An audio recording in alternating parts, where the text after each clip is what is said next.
think that's really important, Steve, because I think there's always a temptation, especially as Martin, mentioned in terms of workforce planning, to think that, right, my workforce plan requires X number of FTEs, but your existence isn't predicated on having a number of people in a particular area. It's predicated on meeting a service or a need or an output or an objective, and it's the resource and the headcount is secondary. That serves the purpose of that objective. So like you said, if it's not an individual gap, where actually a temp agency staffing solution exists, you then go back to, well, what is the problem that we're seeking to address, and how do we address that problem? And that that's then a focus on a service and an output, as opposed to, well, we've got to have so many chairs filled because that's the expectation in terms of demand. I think the other complexity as well is that we know that systems can get we know that processes and systems can get a lot smarter, and there's a lot of work, transformation work, about how assessments are done, how agencies work together.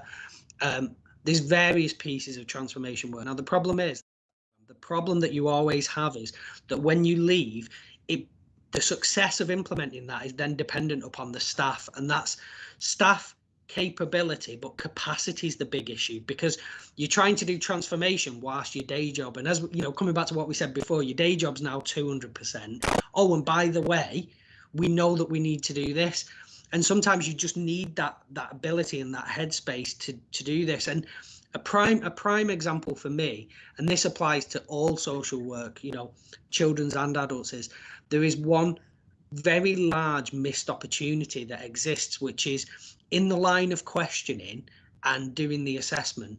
We miss the opportunity to understand what the root cause was of something, and then when that's aggregated up, that then materially informs what interventions or what policy changes we have. So things like free school meals, and that's been thrust into the limelight because of because of Marcus Rashford, but that gives it that's a great example of is that a root cause of or is that a commonality with a lot of children that we assess? And if it is, and it contributes to the situation, then that's something that we tackle. But social workers don't have the time necessarily to understand that root cause, and then the time to feed that back to commissioners, people who have the ability to say, well, here's a response, because it's constant firefighting because of the demand. And that's why systems and processes need to transform. But it always becomes the bottom of your to-do list, doesn't it? Whereas it should absolutely be front and center, but you need that space to do that. Yeah. You said right, John. Even to the matter of the fact that we get the matter of addressing, you've got a service with 40% vacancies. Well, and because of that, they don't have time to do any recruitment activity. Yeah. And you're never going to have time to do any recruitment activity unless you undertake some recruitment activity. You're just feeding the beast and feeding the issue. I think you're dead right about giving people the headspace, and I think that's exactly why. We go back here? I wrote a blog last night from my website, which is very interesting. What interested me is that you have to bring in experts or their expertise about graphic design, but I don't know how to do it nicely, so I got someone in to do that. I don't have the time to go and undertake various finance activities, so you draw on the services of an accountant. I don't have the ability to bring in the level of resource that I need to deliver the services that I want. Therefore, I go outside to someone who is a specialist in that area. You don't necessarily go back and look internally where actually the skills aren't there, because that's heaping up the problem, or not addressing it properly. Is that if you have got skills and abilities outside the organisation, you need to draw upon them. And I think outsource the issue, outsource the problem. Bring in the expertise that you need to deliver the service that you want. Yeah, and a prime example, of that sort of insular way of thinking sometimes is what Martin alluded to in terms of the sort of I was going to say life expectancy, but that sounds like the career expectancy of a children's social worker. But that's a staggering thing that if you think about, if you pause and actually reflect on it, it's not that they were that person, or you would assume it's not that person thought children's social care was one thing and it turned out to be another. They obviously, it's a vocation. They cared passionately about it, but something's wrong with the system, which means that you last about 8 years in that 7-8 years in that area. So that, you know, in itself says there's something wrong with the system, you know, and the way that it's currently structured and operated. Now, the problem, what we know is the demand and the pressures is that great thing. And that's the thing that stops you reflecting on why isn't it working.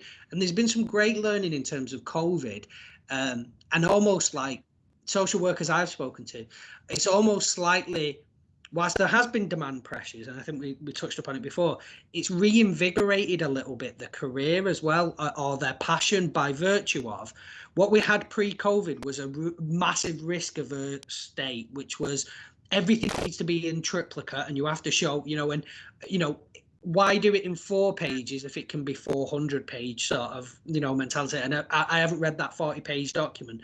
And overnight, because decisions had to be taken so much, our version of our view of risk aversion, I think, changed quite drastically. So actually, people felt empowered. People delegated responsibility. I think it changed the dynamic, which, yes, it was fast paced and there was a lot of demand, but people went back to doing the thing that they wanted to do. I don't think people entered the career to say, I just want to be an administrator, and things changed. And there's a great learning piece there, but that's obviously aside to the day job and, you know, the increase in demand. I think as well is that the headline of the 7 years actually mirrors, and actually the situation could be a lot scarier, is that what proportion of social workers who enter into the industry, the business, the profession, don't make it to 3 years. You know, is that you've got people like Martin, who never tires of telling me he's been a social worker for 784 years or whatever.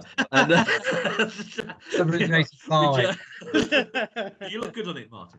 But then again, is that and therefore is that it's almost as if in certain, not all, yeah, but in certain local authorities where the pressures are greater, where the stresses are more massive, where the vacancy levels would traditionally be higher, and they've got a higher proportion of newly and recently qualified staff, it's almost like World War I out there. You know, they're the grunts. They're sent out. They're sent over the top, and you sink or you swim. You know, actually, in many ways, it's a lot like recruitment. You know, a lot of recruitment consultants, you know, in there is either burn out very quickly or they become old and grizzled, and people like me, you know, and there is that kind of aspect as well. And I think that it's a question is, are we creating the right environments to allow people to thrive? Are we creating the right environments to allow them to do it? It's all very well, yeah, for leaders when they are slightly detached from the situation to turn around and say, well, if that's what social work is, yeah, but that isn't the social work that people came in to deliver. And it is that disparity as well, especially when, come and work for us. It's really good. It smiles. It's happy. It's donuts on a Friday. And it's not donuts on a Friday. It is hard graft, you know, and it's about delivering, you know, delivering expectations, not over promising and under delivering as an employer. Yeah, it's not about over delivering,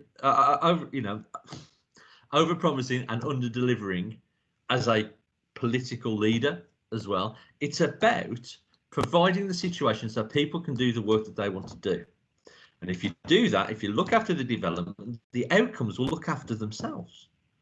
Generally. Hopefully. I think the braver local authorities, the more visionary local authorities are the ones that will say, do you know what, we have got a problem, we do need some expertise, we do need some extra capacity, and let's not try and absorb it all. You know, I've worked in local authorities where, you know, the caseloads were 20 and then all of a sudden became 25, then became 30, and rather than address that, like you say, well, you know, it's a spike, we'll just have to deal with it, get on with it, close more cases so you can take more cases. And that's not how you support your staff. That's not how you support your service, and that's certainly not how you support young people and their families. We've got to allow social workers to have the space and the time to do the work that they rightly wanted to come in to do social work with. So the local authority that says, well, we've tried the agency route, but maybe we need to try something else, are the local authorities that have in the past and currently have reached out to organisations like ourselves to say, can you help us at this moment in time create that headspace for some of our senior managers? Would you say 6 to 9 months is like the ideal length of an initial engagement for a service? I think if we can deliver a service over 6 to 9 months, it allows the local authority to have the space and time to come up with their more elegant solution, if you like, around workforce retention and recruitment. We do often get invited in for a 3-month initial start, but once we're in, and we, my experience is we get in and we do our 3 months, we are always asked to stay on longer, and contracts that initially start out at 3 months invariably last 6 to 9 months or beyond. So I think if the local authority understood that at the start and planned for the 6 to 9 month, then we could work well with the local authority to pick up some complicated cases, work through those cases, and work with them to develop and implement a stronger exit strategy towards the end of the 9 months. So it looks like we've had a great discussion today around children's services and dealing with post-COVID demand and some of their workforce issues, along with some of the solutions that there are out there for local authorities. So I want to say thank you very much to our guest speakers, to Steve and John, and also to Martin. And if you have any questions or topics that you'd like us to cover in a future recording or a webinar, for example, if you want to contact us directly on our LinkedIn page or email myself directly. The details are placed in the description above. Thank you very much for watching, everyone. Thank you. Bye now. Bye-bye. Bye, guys.